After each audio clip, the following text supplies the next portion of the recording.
Assalomu alaykum. Bugungi mavzumiz bel umurtqa pog'onasi churrasi haqida bo'ladi. Ijtimoiy tarmoqlarda juda ko'p roliklar chiqqan bel umurtqasi churrasi haqida hamma imkon qadar tushuntirishga harakat qilgan. Men ham shular qatorida ikkita savolga javob izlab sizlarga tushuntirishga harakat qilaman. Birinchisi, bel umurtqasi churrasining kelib chiqish qanday mexanizmlari mavjud?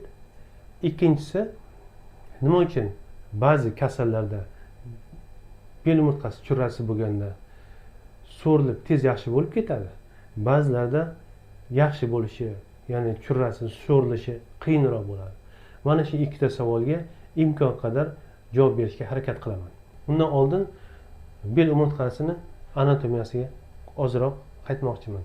Bel umurtqasi 5 ta umurtqadan iborat bo'lib, bularning o'rtasida disk mavjud bo'ladi. Bir-biriga qo'shilib turadigan joyda. Bu diskni bo'yi 10-11 mm gacha balandlikda bo'ladi.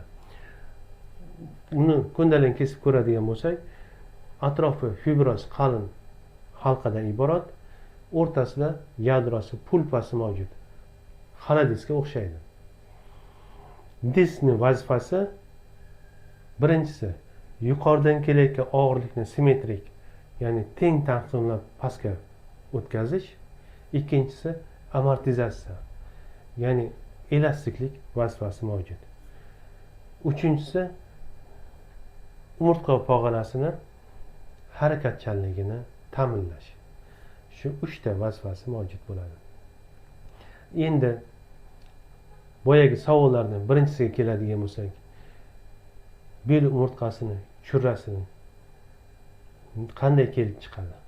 Buni kelib chiqishida birinchisi mana bu fibroz kalsoni degenerativ o'zgarishi yotadi.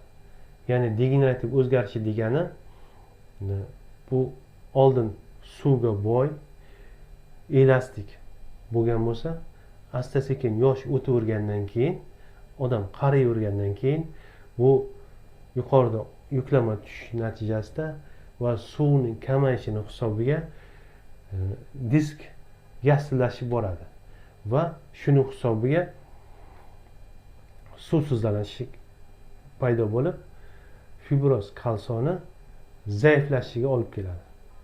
Bu birinchi degenerativ o'zgarish hisoblanadi. Ikkinchisi yuqoridan kelayotgan og'irlikni asimetrik tushishi.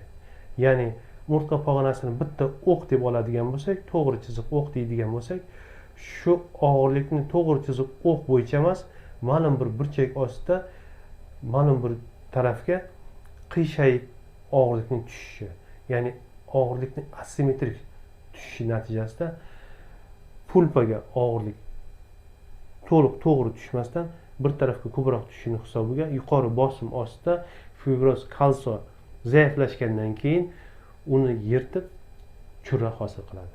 Mana shu ikkita mexanizm asosida churra kelib chiqadi. Endi bel umurtqa pog'onasida nima uchun ba'zilarda so'rilishi oson bo'ladi, churrasini tez yaxshi bo'ladi, ba'zilarda so'rilishi qiyin bo'ladi. Buni kelib chiqish sababiga bog'liq bo'ladi. Sabablarni bitta-bitta aytib o'tmoqchiman. Birinchisi semizlik. Endi fikr qilib qaraydigan bo'lsak, 170 cm odamda 70-75 kg bo'lish kerak bo'lsa, u odam 90 kg. Endi 90 kg deb o'zingiz tasavvur qiling. Постоянно 90 kg vesni umurtqa pog'onasi ko'tarish kerak. 90 kg bo'lmasa ham, xo'p 60 kg ni ko'tarish kerak bo'ladi. Bu постоянно 60 kg doimiy ko'tarib yurish kerak. O'tirganda ham, yurganda ham. Va undan tashqari ro'zg'or ishlarini qiladigan bo'lsa, ikkita qo'liga 5 kg ni oladigan bo'lsa, 10 kg yana qo'shimcha yuklama tushadi. Bu diskni tezroq yassilashiga olib keladi, ya'ni yupqalashiga olib keladi, fibroz halqalarni zaiflashiga olib keladi va asimetrik ma'lum bir yuk tushadigan bo'lsa, fibroz halqa birdan yorilib grija hosil qiladi. Birinchisi semizlik, ikkinchisi ko'krak umurtqalarini lordoz, skolioz, bir tarafga qiyshayshi hisobiga. Bunda asosida og'irlikning asimetriyasi yotadi. Asimetrik постоянный bo'lgandan keyin doimiy bir tarafga og'irlik ko'proq tushgandan keyin ikkinchi tarafga bir tarafda bosim yuqori, ikkinchi tarafda urib fibroz halqani yirtib chiqish ehtimoli yuqori bo'ladi. Va yana anatomik tuzilishi bo'yicha tug'ma son chiqishlarda, masalan, bunda ham bitta oyoq nisbatan kalta bo'ladi. Shuning hisobiga og'irlik shu tarafga ko'proq tushadi. Ya'ni asimetriya hosil bo'ladi. Yassi oyoqli odamlar bo'yni nisbatan oldinga ko'proq tashlaydi. Umurtqa pog'onasining ko'proq harakatlanishi hisobiga og'irlikning tushishi, qiyin asimetriyasi paydo bo'lib, bel churrasi kelib chiqish ehtimoli yuqori bo'ladi. Va bel umurtqasining travmalari, DTPlar hisobiga.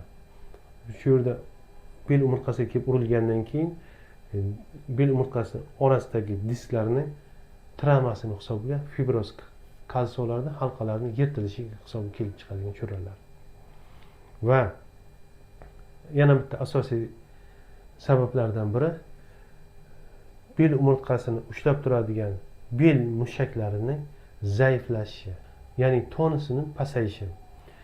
Men oldin ham aytgandim, bel umurtqa pog'onasini atrofidagi mushaklar xuddi qurilish qilayotganda burchaklarni karkas qilib armaturada teradi-ku, xuddi shunaqa qilib mustahkam ushlab turish vazifasini bajaradi bel umurtqasini. Agar shular zaiflashadigan bo'lsa, mushaklar bel umurtqasini o'ynab ketishi, bir-biriga nisbatan siljish ehtimoli yuqori bo'ladi. Va shuning hisobiga og'irlik tushganda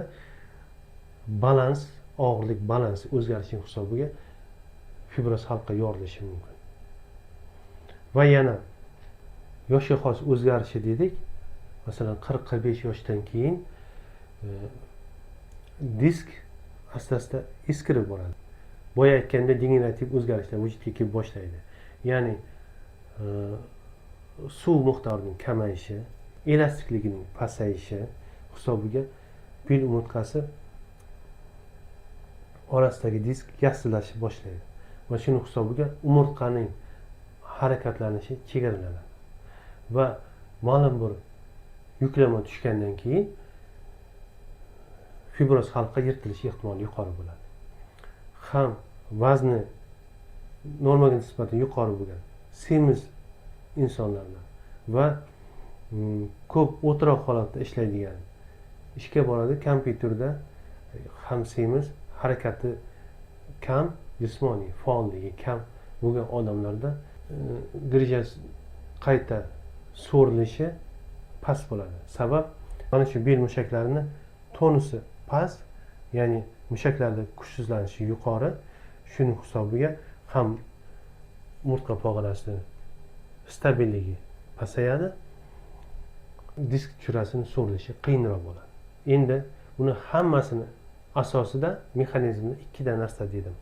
Birinchisi fibroz halqani, diskdagi fibroz halqaning degenerativ o'zgarishi, ya'ni suvsizlanishi, elastikligi pasayishi hisobiga zaiflashishi va yuqoridan kelayotgan yuklamani asimetrik tushishi, bir xil tushmasligi, ya'ni bir tarafga nisbatan ko'proq tushishini hisobiga ikkinchi tarafga bosim berib, fibroz halqani yirtib chiqib churra hosil qilishi asosida mana shu ikkita mexanizm yotadi.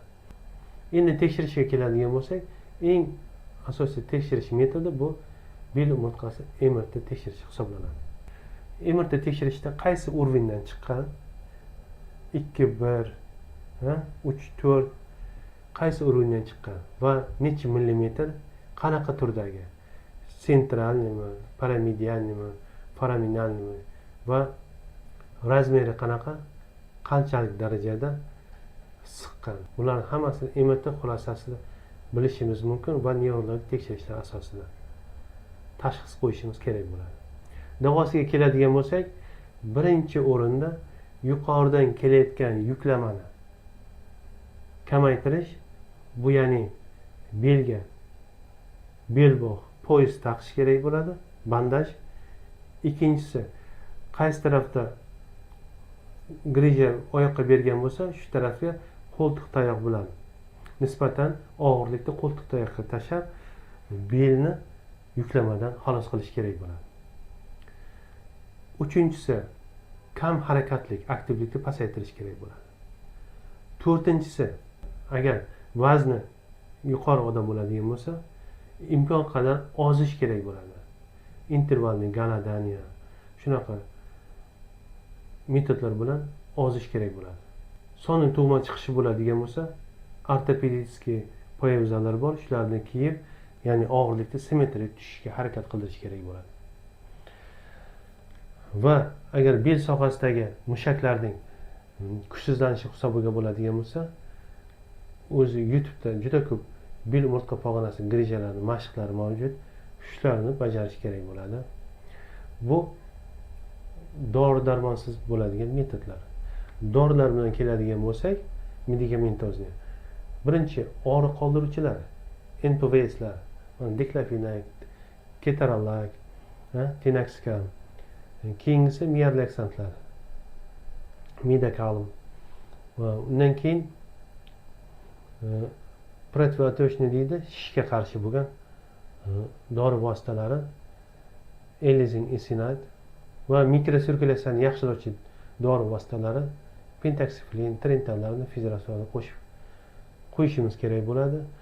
Va hozirda eng zamonaviy metodlardan biri PRP terapiya hisoblanadi. Ya'ni o'zini qonini olib, sentrifugadan o'tkazib, plazmasi va faktor rostani sakralni blokada qilib, shu jo'natsak bo'ladi. Bunda shu grija bo'lgan sohada yarg'ilanish prosessi bo'ladi. Shu prosesni yarg'ilanishni kamaytiradi, shishni kamaytiradi va shuning hisobiga og'riq kamayadi. Va undan tashqari, men aytdim, aktivlik darajasini pasaytirish kerak bo'ladi deb. O'tkir davrida 3 hafta, 4 haftagacha imkon qadar harakatni cheklash kerak bo'ladi. Maxsus bel umurtqa pog'onasi churasi uchun bajariladigan mashqlarni bajarib boshlash va papaya kukundan bo'lsa, bir qoshiqdan 2 mahal 6 oygacha ichish tavsiya qilinadi. Mana shu muolajalarni xunt bilan bajarsa, bel umurtqa churrasini so'rilish ehtimoli yuqori bo'ladi. Endi keyingi roligimda aytmoqchi bo'lgan mavzu, semizlik yo'q. Umurtqa pog'onasida qiyshayishlar, lordoz, kifoz normaga nisbatan yo'q. Va yassi oyoqlik yo'q, ya'ni asimetriya bo'ladigan holatlar yo'q. Lekin agar bel umurtqasi churrasi bo'ladigan bo'lsa, unda nima uchun so'rilish qiyin bo'ladi? Normal og'irlikdagi, normal holatdagi odamda. Keyingi roligimda imkon qadar tushuntirishga harakat qilaman. Sog' bo'linglar.